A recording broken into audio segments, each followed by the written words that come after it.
Petrol, diesel आणि इंधनाचे दर ज्या प्रमाणामध्ये वाढतायत त्यामुळे देशभर महागाईचा भडका उडालेला आहे। सामान्य जनतेला महागाईचा असह्य अशा प्रकारचा सामना त्यामुळे करावा लागतो आहे।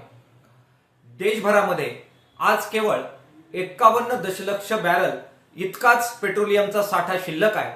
ज्या प्रकारे आयात घटते आहे त्यामुळे हा साठा सुद्धा दिवसेंदिवस कमी होतोय।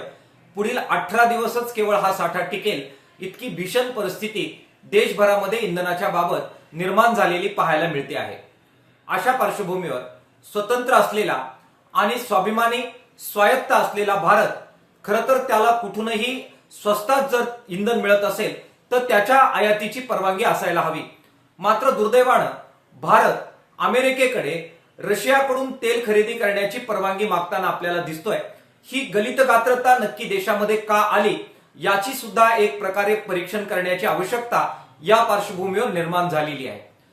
भारताच्या पंतप्रधानांनी जनतेला काटकसर करण्याचं आवाहन केलेलं असलं तरी केवळ काटकसर करून ही परिस्थिती सावरता येणार नाही आणि त्यामुळे देशाच्या सरकारनं तातडीनं ठोस पावलं टाकावीत। अमेरिकेचा सबंध प्रकारची जी दादागिरी आहे ती झुगारावी।